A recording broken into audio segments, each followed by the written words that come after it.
It's my pleasure to introduce Fotis and Paul of OpenAI to you guys, where they'll be speaking to us about LLMs at the core. Take it away, guys. Right. Thank you.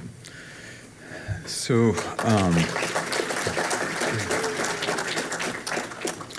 in today's world, security teams are so stretched thin that if they were a yoga pose, they'd be called the eternal scream. I spent at least an hour brainstorming with ChatGPT to write this line, and it's still a little bit underwhelming. But here comes AI like a new caffeine pill so that the security team can focus on the real threats. But we are here to make sure that AI doesn't just start flagging every mouse click as an existential crisis. So a few things about who we are. I'm Fotis, I'm a security engineer and a red teamer.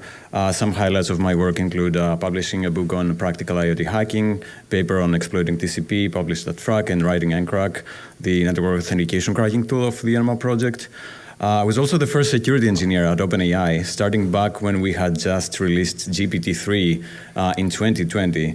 So I was there before the ChatGPT hype. You were also around the time of Codex, our first code generation model, right? I was there, Paul. I was there 3,000 years ago.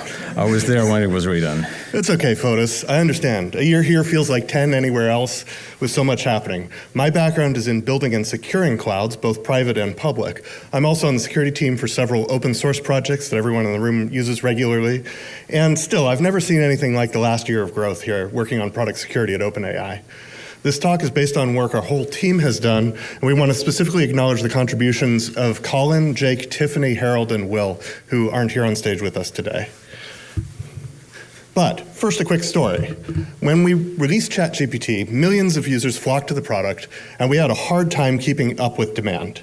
Also, we hadn't released an API yet. Predictably, there were many very excited enthusiasts who wanted to use the product in unauthorized ways. We played cat and mouse game with them. They would find new APIs to abuse, and we would improve our bot detection. It was pretty exhausting. One day, we noticed a very unique attack signal, and rather than just blocking the bots, one of our engineers decided to send all the incoming requests to a very small, very dumb model that only wanted to talk about cats. And so, CatGPT was born. Our attackers were a bit perplexed, perhaps even unhappy, but I think they enjoyed the joke almost as much as we did. One user suggested we should have rickrolled them, but honestly, CatGPT was funnier. There are many fun things you can do with an LLM, but this talk is also about some more serious practical topics. Okay, enough work stuff. Everything from here on out is strictly vendor neutral. So let's see what it's actually about. While we appreciate the good old traditional security tools, we've found that LLMs can augment them very effectively. AI isn't going to replace standard tooling, but instead enhanced workflows using LLMs can have a profound impact on a team's efficiency today. These are the key things we want you to take away. We're talking about using the models to help developers go faster by reducing security friction, help humans focus on the important parts of defense, use LLMs to improve the way that we catch attackers, and use them to accelerate the other kinds of security drudgery we have to deal with on a daily basis. And by the way, we're open sourcing 3 new tools, and you can get started on this too. So we're not talking about ChatGPT, the website, AutoGPT, LangChain, jailbreaks, or fine-tuning. These are all off-the-shelf results with off-the-shelf models. And as I said, this isn't a vendor pitch. The prior slides were the last time you'll see our company name, and these techniques should work with your favorite models from any of the major vendors. So let's start with a quick refresher on how most modern base LLM APIs work today. Models are composed of tokens, which represent about 3/4 of a word. The model weights encode relationships between those tokens, and they're stored in the GPU. When you query a model, it happens in a single request response cycle. Your query is encoded as tokens, passed through the weights in the GPU, producing your response. This means that the model is stateless. When you query it, those model weights don't change, and the model can't remember a prior conversation. It doesn't learn from what you pass through. So, given all that, how does ChatGPT work? How does Chat seem to remember things? Context. Don't try to read this text. It's deliberately too small. Remember how I said the model was stateless? It doesn't actually remember things between submissions to the GPUs, and instead, it just includes as much of the prior conversation as it can. When it runs out of space to remember, it starts deleting part of the history so that each request can fit into a single request response cycle. There's no magic there, and it doesn't change what's going through the GPUs. Great. So that was a cool story about the meows and ChatGPT, Paul. But here I'd like to introduce you to WoofSpeak. So WoofSpeak is a company that makes AI-powered dog collars that can translate woofs and barks into human speech. I know some people that would pay an infinite amount of money for that kind of product.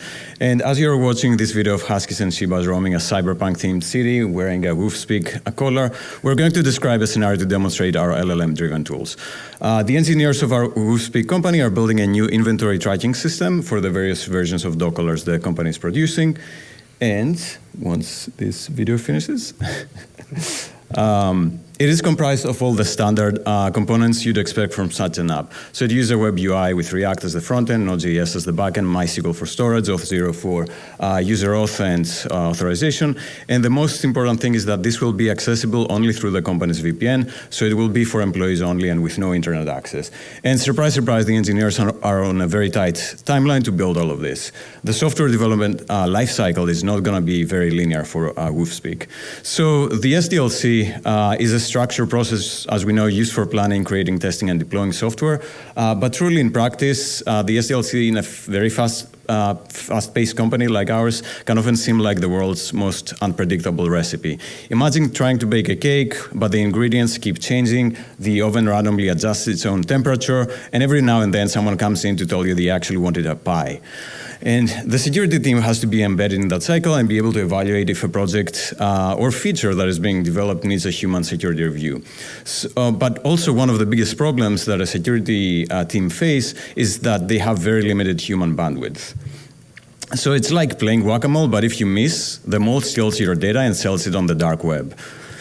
For that reason, we developed the SDLC bot, a Slack bot that uses LLMs to help us with prioritizing which projects or features we as a security team need to assess first.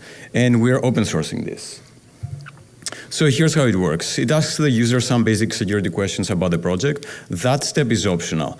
It scours and monitors important threads on Slack, analyzes design documents relevant to the project. Then with the help of the LLM, it gives you a risk rating and a confidence level based on the above context. So let's see how this works in practice. There's an initial design document here for the inventory tracking system. You don't have to read this. This is a very boilerplate design document that goes through all the basic architecture decisions. But there's an important note left down there which says that the system will be accessible from the company's VPN only and will not be exposed to the internet. So this reduces the risk profile of the app. So now let's tell our SDLC bot about this project. I'm going to type in some very basic information about the project, like a quick description, a link to the design document, and specify a point of contact, and then the go to live date. We have versions of the bot that will skip these questions and can, that sometimes it gives you like some follow-up questions to answer, but this doesn't show it. The model will then dynamically generate a bunch of these questions if some of the times, and then here's the response of the model. So it tells you that there is a specific risk rating and a specific confidence that it made this decision with.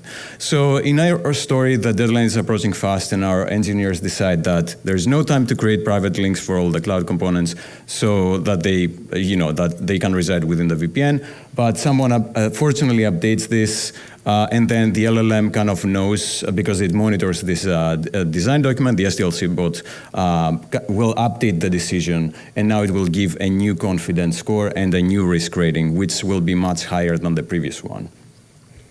And so now the risk is increased. So if this is not, I'm not sure if the font is very visible, but to reiterate, and so this with a bigger font, the model increased the risk score from a medium risk level of 4 to a medium high risk level of 7. The scale is like 0 to 10. And some of the things we learned while building this, the model overfits on the initial questions. So if you prompt it with some starting security questions as examples, the model will not go too far away from those examples, but it will also ask some context-based ones. Regarding prompt engineering, this is probably one of the best lessons we learned, that you have to praise your models. So the more you tell the bot that they're an expert in the field, the better responses you'll get. So tell it, they are an expert cybersecurity engineer versus like a mediocre one, and you'll get better responses. So the other thing we notice is that the model also gives far better results when asked to output scores and numbers instead of words. So in a previous version of the SDLC bot, the first one, we were asking it to give an answer in basically just a sentence format. But when we asked it to give us confidence and risk scores in numbers, the responses were of much higher quality. There's one more thing. We've developed an extension to the SDLC bot. This is an internal version only because we didn't have a good way to publish this. But it's a better version in that it's enhanced with being able to monitor a Slack channel on its own and automatically find the topics of interest. So that way it has less user friction because you don't have to manually go there and input the fields and manually add all the information. It can do it automatically.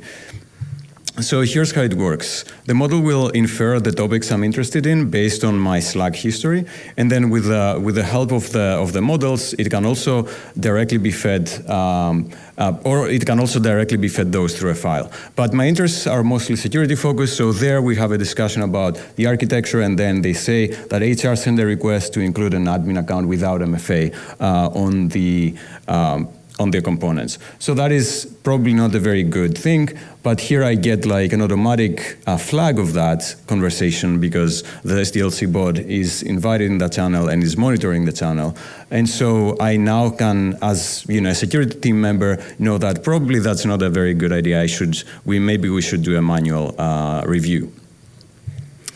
Another problem security teams face is that they have to triage a great number of security-related requests. For that, we built the triage bot, which, with the help of the LLMs, automatically answers the user's request, saving valuable time for the on-call engineers. And we're also open sourcing this. So some common requests that the triage bot can automatically do is redirect to the right team or even automatically answer. So some examples are user requests a password reset for their corporate account. The bot will then assign the request to the IT team. Or a user asks for access to a storage container, then the bot will notify the user to send a request to Access Manager, on which we'll talk about later. So let's see the bot in practice. One of our WhoSpeak application engineers who is new to the team was recently locked out of their computer, so they asked on the security help channel, okay, what should I do? The bot will respond that this is something that IT can help with. So this is all done automatically through the models. Then they might want elevated permissions because they want to access a storage container. So again, the triage bot will redirect them to use go/access, which is our internal access management tool. There is also another new feature that our team developed, which is that the bot now has context of the Slack history of that channel and can also respond in more detail about a user's question based on a similar issue that was resolved in the past. So the user asks about a specific storage account, for example, like a credential error that occurred when trying to access this Azure storage container. And then what the bot here not only suggests that the user should use the Access Manager tool that we have, but they also offer another suggestion, which is to restart the local DNS service. So this is based on context of the Slack history and seems to have been a step to debug and resolve a similar issue in the past. So this is additional information there from the bot. Speaking of access management, we also developed another tool to help us with this. Access Manager helps users automatically find the right permissions without them having to know the name or details about the access group. So it works with available group descriptions and metadata to find good conceptual matches and explain them to the user, even if they didn't use matching keywords in their query. So here's how it works. One of the engineers tries to list the contents of the Azure storage account. They get an error because they don't have access to that account. And then they use the Access Manager CLI to ask what's wrong. Access Manager will then, with the help of the model, suggest the right group name to which the user should belong in order to get access to that container. And then they also offer to send the access request on behalf of the user. So now the manager of that engineer will see a pending request for that group, and then they have the option of clicking approve or not, depending on the use case, and then the engineer will be granted access to that storage account. So this is the workflow and how it works. The manager will hit approve, and then after rerunning the CLI tool to access the storage container, the engineer can now list the contents and verifies they have access to the storage group. And then the access granting will be logged, creating an audit trail, and finally, it can also be set to expire after a certain time. And there's more. Our team has also experimented with dynamic authorization, where the decision of granting access is based on a number of factors, including user context, such as location, time, device, or even the job role, resource context, for example, the sensitivity of the accessed resource, and also environmental context, for example, the network conditions. So if you compare a typical researcher's access patterns versus a security engineer's, they will be quite different. So this graph is showing the cosine similarity between the access patterns from, say, an infrastructure engineer and also a security engineer. And you can see that these groups, they access on a daily basis are quite different, meaning that a request for a group outside the normal patterns should trigger more scrutiny. On the other hand, if the requests that look similar to regular access could potentially be automatically granted without further approval. So, another place we're using the model to help us is with triaging security reports.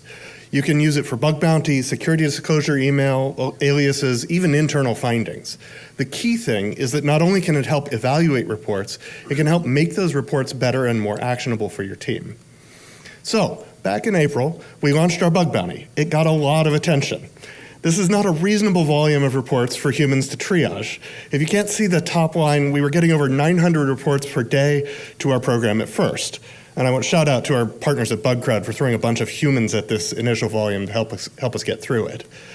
So here are our stats at the end of the first week. We'd fixed 32 real issues, had 7 accepted open tickets, and had closed nearly 3,500 tickets as invalid. So that's a lot of invalid reports for one reason or another. As you may expect, given the topic, we turned to our model to help us. Rather than trying to get the model to try to figure out whether a security report was valid, we started with the lower hanging fruit, rejecting reports that were not appropriate for our bug bounty program. We asked the model to sort the reports into several categories. So, model safety or correctness. Is this report a complaint about something related to the model safety or correctness? Is it a complaint about the answers the model is giving? Is it harmful? Is it factually incorrect, etc.? So, we've got a separate ingestion mechanism for these types of reports. We want to make these improvements, but the bug bounty program is the wrong place to submit them. For the second category, customer support. Is this report actually a request for customer service? Does the reporter have a question about the product? Is it a problem with payment, subscription, refund? Is it a report about a functional bug without any obvious security impact? If so, we send them to our customer support team. The third out of scope, bug reports about things that are technical but not important to us. This one's definitely harder for the model to get right because it does require the model to make some judgments about what category a report falls under. This is our technical out-of-scope list, and we try to keep the list that we use for the model prompt in exact sync with what we have in our out-of-scope section in the public bug bounty. If the model can precisely understand your out-of-scope list, hopefully so can your human bounty hunters. This is for things like reports of missing server headers, missing SPF or DMARC records, server error messages, server version strings, etc. And finally, maybe it is actually a security report. Does this appear to be a report of a legitimate security issue? If it doesn't fall into one of the earlier categories, it should be in this one. So you've got things like XSS, CSRF, subdomain takeovers, all the other security issues. Reports in this category don't get an auto response and instead go to our human triage team directly. So failure modes. You may be worried about using LLMs to do security critical stuff here, but And of course, there's some anti-prompt injection work here as well, but it turns out it isn't a big deal for this use case. We're not making payment decisions, and we're not even having the model write the responses. It's just making sure users who report an issue to the wrong place get sent to the right place using pre-written messages. The worst you can do is get your ticket triaged into the wrong bucket. So how do we figure out if we're getting good results? You can't just write a prompt and hope it does the right thing. You need data to show you're not making the problem worse. But evals are surprisingly often all you need. So the way our evals work is you start with a list of known good questions and answers. You ask the model the question, you check the answer, and then you ask the model, you give the model the answer it gave and the correct answer, and it says, and you ask it, is the response the model gave me the correct answer? So the model grades its own responses and says, yes, the answer is correct, or no, that doesn't work right. So practically, how do we double check our work? I exported a CSV of the first couple thousand reports, and I ran through them and hand-scored them into different categories. Then we ran the model. This is another one you don't need to read in detail. It's just here to help you look at the columns. You can do human judgment. You can see my human judgment in the middle left, and you can see the model's judgment in the middle right, as well as an explanation of why it made that decision. Doing it as a spreadsheet is a really fast, easy way, low cost to do it. You don't need to build a fancy UI. And you get the answers quickly about how well you're doing. By all means, use the fancier tools, but start with the easy ones. Going further, there's a bunch of other data points you can analyze too. You can analyze commentary on historical tickets to help you detect when your bot or the humans make an initial triage error. You can use the model to help detect human mistakes going forward as well. But of course, the key thing for this is keeping it fair. If someone disputes the model's auto-close reason, a human always reviews it. Always make sure there are humans in the loop when you do this. The model isn't infallible, and if someone asks for a second look, go do it. These next two things are things we've experimented with but haven't actually deployed yet. Report quality is one of the recurring challenges with the bug bounty program. Reporters are in a hurry, they assume you're psychic, and often they do not submit enough information to help you triage the bug. The model can help the reporters make sure you have all the information you need. For instance, you report about product X. Well, we need a full URL to debug that. Or you did a report on Y. To check that, we need your email address. Hey, it looks like you submitted the template without changing much. Can you go back and give us more detail in your own words? Likewise, you can help triagers focus on the important stuff as well. Bug bounty reports are sometimes worse than internet recipe sites, and reporters often confuse using lots of words with having an important bug. Wading through that is exhausting, so the model can help us do things like automatically fix the categorization, summarize the key points of the report, extract repro steps, provide suggestions for clarifying questions, and even help push common types of reports into other tool queues. For example, subdomain takeovers can often be tested and resolved almost entirely automatically. So let's take a look at an interaction. Here you can see a typical bug bounty report. Now, we're not really in the business of selling chicken exactly, and even if it were, this isn't a security issue. And here's the bot politely telling the user this isn't the right place to report it. We're not having the bot write each of these responses individually. It's only selecting the appropriate pre-written, carefully vetted one from our list of responses. So another interesting use case is using the models to help find attackers. So LLMs are consistently decent at finding the needle in the haystack, while humans can be sometimes unreliable, they miss data, they get tired, and they make mistakes. And logs are often noisy, long, and frankly quite boring to go through. So let's see an example of log analysis. We give the model the following prompt: summarize the session transcript and decide if the activity warrants alerting security or reversals, looking for secrets, or persistence. And here's a very small subset of a user's bash history.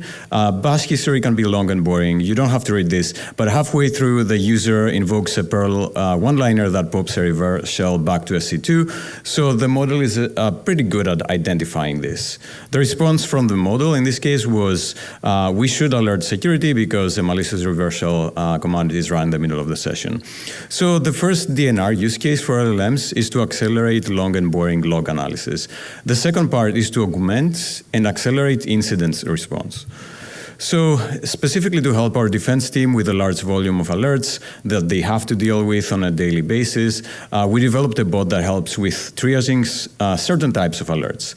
So the bot ingests alerts from a traditional SIEM, and we have to point this out. This is like a very separate function. Like this kind of is attached to a traditional SIEM that has nothing to do with LLMs.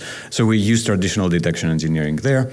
And for a certain subset of those alerts, like ones that could be an accidental mistake, for example, it can start a chat with the user to inform them of the potential problem.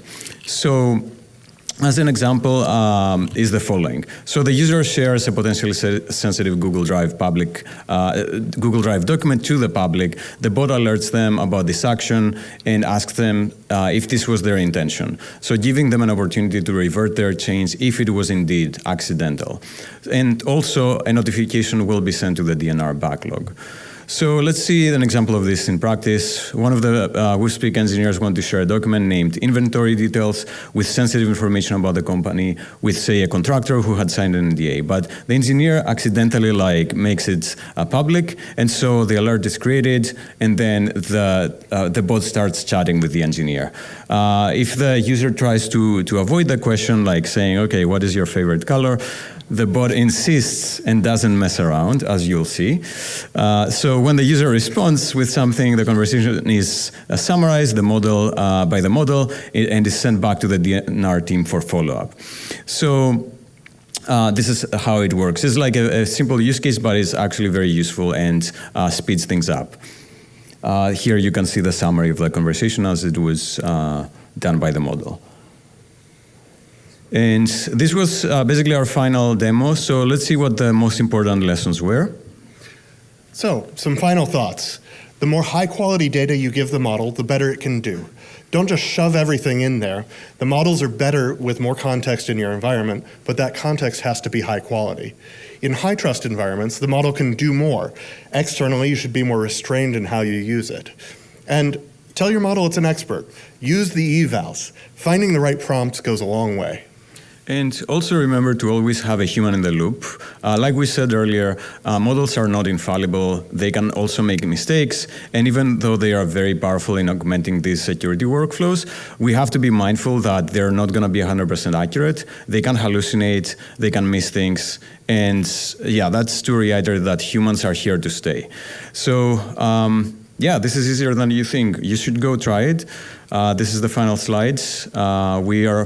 We've open sourced all these things, so you can find links to all of them here. And yeah, that's all. Thank you. Wonderful talk from our speakers. We'll be taking Q&A now. We have until, I think, about a quarter after to get all the questions in. I see there's a few coming in. For those of you who are not already aware, we're taking questions via Slido. You can see instructions on how to connect and submit questions there at BSidesSF.org/Q&A. And that's BSidesSF.org/Q&A. And we'll take questions from there. Our first question, mentioned praising the model yielded positive results. Have you tried the inverse? Yeah, well, it doesn't work that well. Next question. When someone interacts with a bot, e.g. through triage, is it disclosed? Is this also explicit if the interaction is with a human? I mean, it's very clear that you're interacting with a bot. Like it's in the user profile. Yeah. Which threat actors or class of threat actors, such as APT nation states, corporate espionage, etc., pose the greatest risk to OpenAI, the company, and or LLM providers in general? That's a big one. Yes, those all provide a great deal of risk, and I think more to the point, you need to use different techniques and probably even different teams to mitigate different aspects of that. Another question: what makes data high quality? Consistent correctness. If you have data that you're not sure about the quality, having a human do grading to see whether your questions and answers are good, and the other thing is, as you're running your programs, as you have these tools going through, doing a second pass triage, sitting down every month and saying, okay, where did we make mistakes? And then feeding that back into your prompts or the ways you're using the models helps you iterate and get better as you go along. I mean, using evals is also kind of a good way to assess quality of data. A popular upcoming question, is ChatGPT still available as a model? No, we took that endpoint down quite a while ago. How can we follow you and your latest developments? That's up on the screen. I mean, also like the blog of OpenAI, but Yeah. Have you used LLMs for any detection engineering? Yes, to some extent. I mean, we've realized that actually LLMs are great at mostly defensive applications, so we are experimenting with that as well. But the incident response bot that we showcased is mostly on the specifically like response phase and not the detection engineering phase. Yeah. One challenge with detection engineering is just the sheer volume of data you often need to get through can make using LLMs today prohibitively expensive as the primary ingest. And the context window can be also, I mean, you don't have an infinite context window, so you have to kind of constrain the amount of data you can filter through. Next question from Liam Kirsch. What drove the decision to use canned responses for the bug bounty report handler rather than giving the model leeway to create its own response? It's a bug bounty.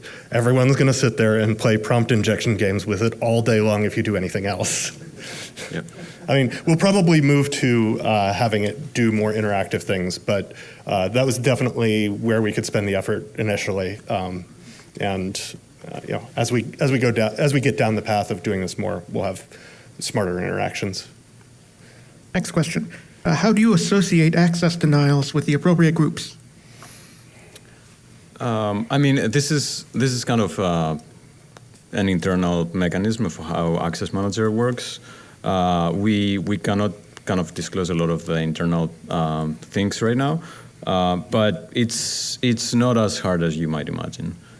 Yeah, I mean, and we talked a little bit about the profiling and saying, okay, this is given who the user is working with, what the rest of their accesses look like, is this part of something they would normally be accessing? All right. More ChatGPT questions. Why is ChatGPT no longer available, and when will ChatGPT be available again? Well, so you can do this yourself. I believe the prompt was, you are a cat. You only want to talk about cat things. Always respond as a cat. So put that in your system prompt, and you can have ChatGPT yourself. Heard it from the source, your own ChatGPT. Have you done any research around finding bugs in code using ChatGPT? Yeah, we have we've got it running on every PR we do. It needs some work. Sometimes, a lot of the time it'll hallucinate things, but I would say it's surprising how often it points out errors in code during pull requests. Valid ones. But again, human in the loop. Yes. You cannot like just rely on the model to do everything for you automatically. Always have a human. Next question. How can you leverage the security triage bot with static analysis tools? Static analysis frameworks give reports and wanted to build state management and triage. Yeah, I can see that working. It's not something that we have built, but having the bot help you talk to your users and remind them that they need to deal with things the static analysis finds, or helping them explain what happened, are all things that I could see very productively building. What content would you suggest for other security folks other than OpenAI? Content. On what area? Presumably on LLMs. I mean, depends on what specific area you want to focus on. Yeah. You mean like... That's all I had from that Okay. question. Yeah. My friend Jay Haddix teaches a class about this. Go talk to him. Jay Haddix. All right, next question. Does log normalization matter for LLM detection performance? Say that again? Does log normalization matter for LLM detection performance? I mean, this is kind of on the area of detection engineering, which is still, I think, in a very experimental phase for us. I would assume that, yeah, you can probably increase some performance, but also it's like always a fine balance between like what you miss out by doing this kind of thing versus like, I mean, the models are good at finding the needle in the haystack, but there's always like, you don't want to have false negatives either. A question from a Camilla. Is your bug bounty open for your employees as well? Of course not. That's pretty standard. Andrew Klein asks, how do you gauge user experience with the IR bot? Example, how seriously a non-security engineer might take the interaction? I mean, yeah, this is like something that we've had that out there for a while. I mean, we also have, that's why we have like this workflow where all of the conversation can be sent to the DNR team and kind of they can assess as a follow-up how responsive the bot or the user was when they interact and chat with the incident response bot. And we do a lot of kind of fine tuning there. Like if we even in the prompt and even in what the workflow is based on that user interaction. We not just for the IR bot, but for every single bot out there. We want to kind of fine tune them. Again, all of these are to boost productivity. If they are a hindrance at any point in time, then we just don't use them. We stop using them. The other thing is if they seem to be getting something wrong, our users are very vocal and come to the security channel and tell us the stupid thing our bot said. Yep. All right. Will you open source the Slack integrations? I mean, yes. We're open sourcing. They're already open sourced. The SDLC bot, the incident response bot, and the what is it? The bug bounty. The bug bounty bot, and yeah, all of them are out there. If you're asking about the bit that we said wasn't in the open source yet, that was mostly because we were using Slack APIs in a way that I don't think Slack would like us to be using them. So we would figure out how to do that officially before we release that. Have context for this one. What is Oberos? I don't know what that is either.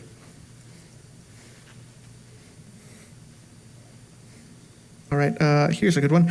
Thank you for open sourcing the bots. For companies concerned about confidentiality of internal and technical team architecture, is OpenAI able to provide reassurance? Yeah, for companies that have a legitimate need for it, we have a program that has your data flowing through our models, but in ways that we don't look at and that we can't look at.